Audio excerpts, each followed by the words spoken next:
Please compare our records. 3 Democrats are running for the 1st District State Senate seat. It isn't just about going to make money. It's about, wow, what can I do to make Hilo better? Which serves Hilo on Hawaii Island. I'm an honorary Opihi. So my dad was part of the Opihi caucus, and I was fortunate to take my dad's seat. It's a special election. The office was held by Gil Kahele until his sudden death earlier this year vacated the seat. Gil's son, Kaiali'i, was appointed to fill in for the remainder of the legislative session. Ladies and gentlemen, it gives me great pleasure to introduce our newest senator, the Honorable Kai Kahele. Now, Kai is looking to be elected to the seat for what would have been the remainder of his father's 4-year term.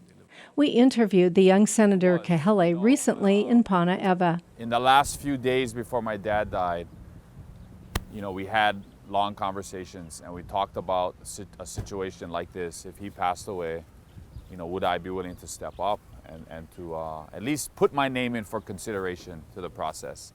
He went through the process back in 2011, and I was a part of that when he went through, so I was familiar with it. But the bigger picture was, he really felt that the work he started for Hilo and for the state of Hawaii wasn't finished, wasn't completed, and that who better than to champion the things that he thought were important for Hilo than his own son. And so my dad and I were very close. We worked a lot together on many, many different projects. One of the things we were really in tune with was bringing an aviation program to UH Hilo. We had started going down that journey together back in 2011, 2012. In some respects, it almost seemed like my dad had prepared me my entire life for this moment, and it was time. It was time to grab that football from my dad on the 50-yard line and to keep it moving forward, keep Hawaii moving forward, keep the momentum moving forward. And so it was a no-brainer. Of course, my dad, in the condition that he was in, wasn't about to tell my dad no. And when you go to Kapua? Well, what I found out when I started at the ledge, and I started a month in, I got appointed on February 17th. It was a month into session. I couldn't even introduce a bill because that deadline had passed already. So what I found was, the 3 months that I was there wasn't enough time to do a lot of the things my dad had started, and some of the things that I thought were important for Hilo. And so I decided pretty early on that we were going to run for the special vacancy. It's one thing people don't realize. If you look on your ballot, it's different than the other races. It says special vacancy, and that's because my dad died, and he left years 3 and 4 of his 4-year term for the next person. So I'm running to finish years 3 and 4 of my dad's 4-year term. And that's important to me. It's important to my family. It's important to a lot of the people that supported my dad. And so that's was never a question in my mind. Once we decided we were all in, then we were all in. And, Kahele, Team Kahele style, which has been, it was the campaign my dad started in 2012. Was a textbook, local, grassroots organizing campaign. My dad got involved in politics in 1976, which is the first time he met would-be Senator Akaka. Senator Akaka got my dad involved in Democratic politics, got him a member, allowed him to become a member of the Democratic Party. So my dad's was involved in politics for the last 40 years. And I joke, one of the earliest recollections of myself being involved in politics was in the early 1980s when we flew to Honolulu to go knock door to door in Salt Lake for a guy driving a yellow taxi cab that had a long beard, which would become Governor Neil Abercrombie. I was 8 years old. Went to my first state convention before I could even go as a delegate. My dad signed me up in the Democratic Party. He filled out the card and helped me sign up for the party on my 18th birthday.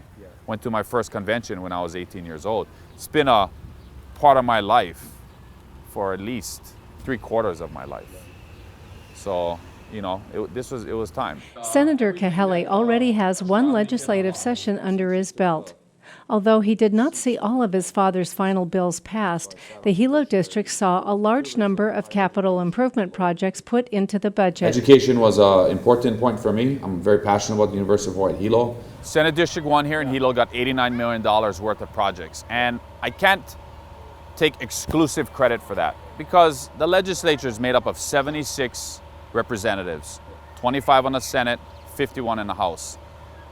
It takes a collaborative effort to do that. But that was the allocation for Hilo. But we've got great representation here in Hilo. You know, Representative Tsuji, Representative Onishi, my senators, Ruderman and Inouye, and Josh Green over on the Kona side. You know, great legislators, Mark Nakashima and Honokawa. We all work together. Every single week, your Hawaii Island legislative team, House and Senate, sits down for a morning breakfast and we discuss the priorities for our island and how we can each help each other in our respective districts. So it's a collaborative effort. There were a few things that I was able to really champion and I'm proud of this past session. But overall, very, very successful. For someone that was in the legislature for 79 days, to bring home $89 million worth of capital improvement projects that affect our schools, our kupuna, our university, our community college, our correctional facility, the airport, Kilauea Military Reservation, Keokaha Military Reservation. It's fantastic, you know. And so I'm looking to as that as a springboard to success for next legislative session. I've got some great ideas on some other capital improvement projects for Hilo, great ideas on some other bills I want to introduce. And I'm looking forward to hopefully a first full session at the Hawaii State Senate. His opponents are well versed in the workings of politics as well. Coloa Robinson has an extensive background in the legislative and administrative arena. I had a chance to meet with Congressman Akaka, and then a week later I got offered the position to become a legislative assistant to handle Hawaiian affairs and postal services and healthcare issues and education issues. We spoke with him several weeks ago along the Hilo Bayfront. It was a blessing in disguise because I guess I was happy being back home. I had moved away for 4 years, lived in LA at Whittier, then came home and I was settled. I was happy being back home and I thought, oh, you know, that means I gotta go away again. And more so that I had to go away to the East Coast. I had no idea where Washington, D.C. was. I didn't understand Washington, D.C. and Maryland and Virginia and its proximities and everything. And I remember the day I landed, it was this cold, gray day. Washington, D.C., it was rainy, there was no leaves on the trees, and I thought, wow, did I make the right decision? And I did. I enjoyed my time in Washington, D.C. And then several years after that, Senator Spark Matsunaga became ill and he passed away. And Congressman Akaka was appointed by Governor Waihee to fill that seat. And eventually he filled the term of Senator Matsunaga, but then he also ran for election and won. And then I had the chance to not only work in the House of Representatives, but in the U.S. Senate. So then when I went over to the U.S. Senate, I became a special assistant to now Senator Akaka. I was gonna go to Washington, D.C., learn as much as I could and come home and apply it in some way. You know, I really wanted to make politics and government relevant to local community, local families, just to the local people. You know, like we pay all these taxes, but we don't hold our elected officials accountable. And that was my hope. So I wanted to learn about political science, you know, and so I decided to move home. And so when I moved home, what was funny was that I bypassed Honolulu and came straight to Hilo. And it was the best decision I made. You know, I love Hilo. And that is a big reason why I decided to run, was because I felt that at this point in my life, all these experiences, I wanted to apply it. And I wanted to apply my education. I wanted to be able to use the relationships I had. And I know that I could be an effective legislator in the state Senate. So that's why I decided to run. Robinson's experience with hospitals and housing gives him valuable perspective on the pressing issues of healthcare and homelessness. You know, working for the county now, it's been a great experience working on affordable housing and homelessness. My background was really kind of in healthcare and in government. So I had a position, I was working at North Hawaii Community Hospital. And before I was working for the county, I was actually working at Hilo Medical Center. I had a chance, and it was a executive director for Hui Malama Ola Na'oiwi, which is the Native Hawaiian healthcare system, federally funded Native Hawaiian healthcare system, which is kind of full circle for me because when I worked in the U.S. House of Representatives, Congressman Akaka was on the House Appropriations Committee, and he had funded, both he and Senator Inouye were on the Appropriations Committee in Congress, and they had funded the recently passed Native Hawaiian Healthcare Act. And in that Native Hawaiian Healthcare Act, they created these Native Hawaiian healthcare systems, and now I moved to Hilo and I ran them. I ran the Native Hawaiian healthcare system for the Big Island, so it was great. It was a great job, you know, helping Hawaiians with their health, helping them to think about healthier lifestyles. We created a Native Hawaiian men's health program, you know, and that was great. We had an exchange with our Alaskan natives. That was a great experience. After John Burns School of Medicine, I was able to work for Puna Geothermal. I was training to be a plant operator, and it was great learning that science involved with geothermal. I mean, it was quite an experience. I appreciated that, and then now I'm currently working for the County of Hawaii. I'm working for the Office of Housing and Community Development, so I'm involved with the homeless issues and affordable housing. So it's interesting. I'm involved with this project. Been involved with the project building microunits for the chronic homeless in Kailua Kona, and we realized that we needed to target the chronic homeless. They're the most at need, and they have the highest usage of ambulatory services and using the emergency room. So we're hoping that if we can stabilize the chronic homeless, then it will lower the amount of ambulance services and the cost of ER visits at Kona. And hopefully we'll be able to do, so the microunits is a new concept that's been happening across the nation, and we're looking to use a housing first model.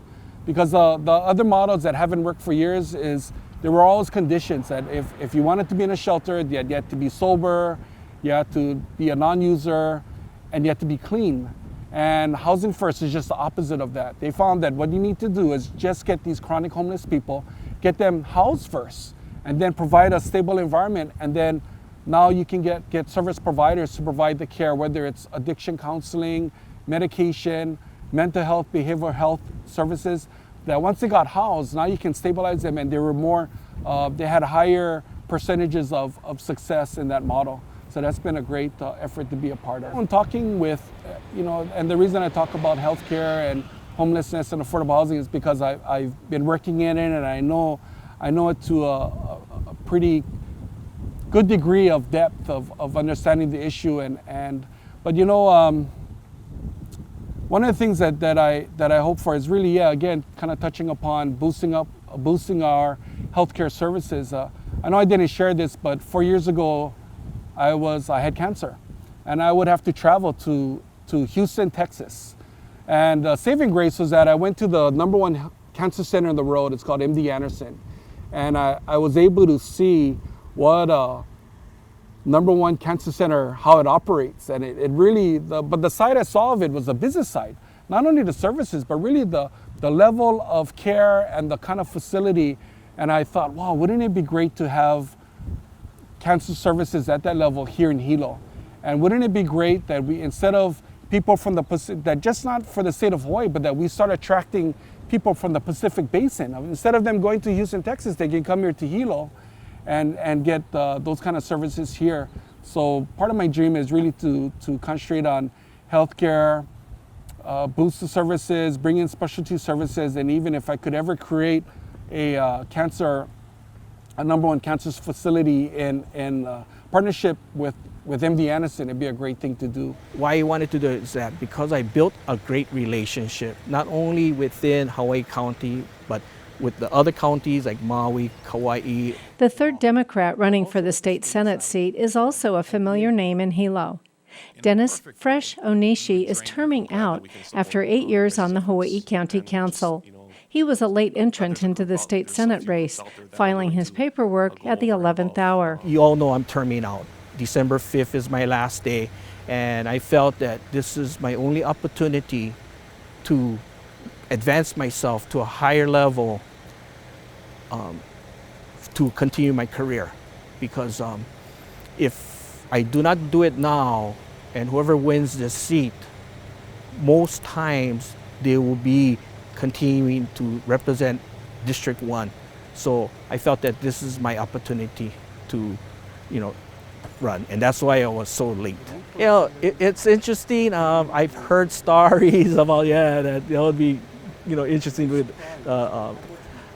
one brother in the House, one brother in the Senate. But I feel that we could work together, and it's not just because he's my brother, but I felt that we can work where we can bring in more funding to the Big Island, to Hilo, and also to the whole island. And so when you have that combination, because both Senate and the House represent the House side, you need to have a balance and you need to have support on both sides in order to move this funding through. So I think with that happening, and if I do get elected, that would be great. And also if my brother gets elected too. We spent some time with Onishi to talk about his campaign. I think we should do decent. It's an uphill battle. Funding wise, it was, we don't have as much money, but I think working with my campaign crew, we did good, reasonable advertising for my campaign with the limited funds that we had. And so I just want to thank everyone out there to, watching this. Through my years on the county council, it's really interesting because for this job, it was like a part-time job, but then I made it as a full-time job because I really don't have anything else that I do. So it became a full-time position for me. In fact, it came like a 7 days, 24/7 kind of thing. And so I love it. And as being your next senator, I'm hoping that I get elected. I will do the same thing, that I will never forget where I came from. And I will always be visiting all the communities to find out what is their concerns. And also, if there's an issue that's coming up, I want to hear from my constituents how they feel and what they think about it. Fresh has a history in the County Parks and Recreation Department. I worked for county government for 21 years. I started off in the Recreation Division. Then I got into the Elderly Activities Division. And then I went back to Recreation Division. And then from there, for 14 years, I worked with the Police Activities League. That's the HIPAL, which is the Hawaii Isle Police Activities League, for 14 years. So in my time with the county government, I always served the people.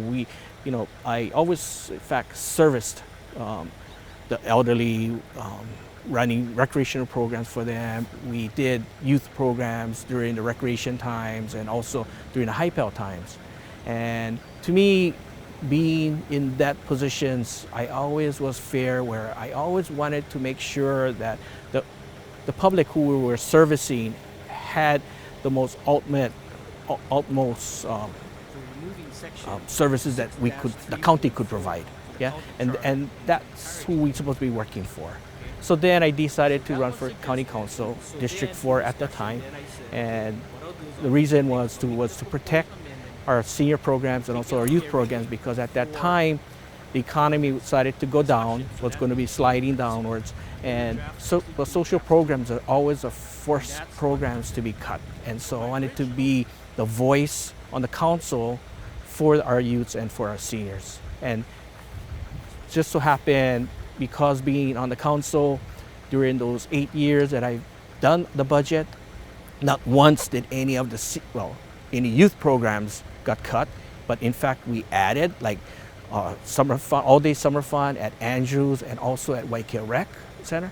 And then from there we went to Waikeuka. So as of today, we have Andrews that goes from 7:30 to 5, and also Waikeuka gym that also services from 7:30 to 5. So that helps out our working families. And that's what, when I approached Parks and Rec about it, was that, hey, we're here to help out our working families, because people working 2-3 jobs, they work long hours. We need to help service them. We need to help provide this service for them. And while on the council, he always urged strong communication between the local elected officials and state representatives. And I encourage my fellow council members was to get one relationship working with the state, not only with the legislators, but also with the administration. Because sometimes, like, I've gotten funding through the administration side, And for example, one was with Department of Agriculture, Chairman Enright was very supportive of the invasive species, especially the fire ants, and he helped me a lot in getting extra funding from his department and not only from the Hawaii Invasive Species Council. Another example is we're going to be paving Kalananaole Avenue, and there's a portion by the harbor, the entrance of the harbor is all state land and state roads. So can you imagine the county paving Kalananaole, and then they're going to have a break by the harbor because it's state responsibility, and then continue on past the harbor by gas company, and that's county again. So you would have paved, not paved, and paved.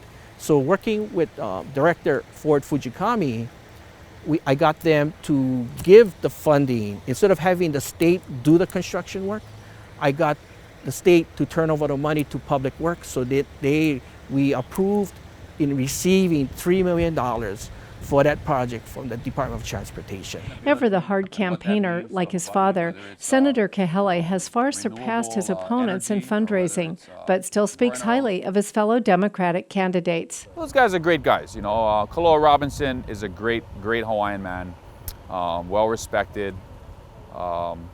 His kids and my kids go to the same school, Navahio Kalani Opu'u, Hawaiian Immersion. You know, Fresh is a great guy. We're standing here by the Panaeva Community Center. My daughter's playing the Vulcan basketball tournament in there. And Fresh had a part in building this beautiful facility. We're all here for the right reasons, which is to help our community. Unfortunately, Hilo gets to choose who they want to represent them in the Hawaii State Senate, you know, and I really feel like there's nobody better equipped to continue Gil Kahele's legacy than his own son. And so I'm looking forward to this election. Senator Gil Kahele and I were very close. We always used to get together when he was in town. You know, we always talked stories, not only politics, but also, you know, public things, personal things, right? And so we had a great relationship. And, you know, he would always keep in touch with me about you know, about issues and about concerns and also about other activities that was happening around the island. In fact, I gotta tell you guys this, that he wanted me to run for mayor. But, you know, and too bad he passed away, but, you know, with his encouragement, I might have decided to run for mayor. And with his support, you know, I think I would have done really well. But that's the kind of relationship I had with the senator. With his son, I knew Kai, but I didn't know him as how good I know Gil. You know, I mean, I respect both of the candidates who are running against me. You know, I know that one of the challenges is that they have maybe higher name recognition. You know, but it's my opportunity to kind of let the community know who I am and what I'm all about and what I've done since I've landed. I was honored by the appointment from Governor Ige. You know, I owe him that. But that was a political process. And the election is when Hilo gets to speak. It's the election when the voters get to speak. Aloha! And, you know, my dad always taught me, you give it your all. You work harder than anyone else out there. You give it 100%. You be honest.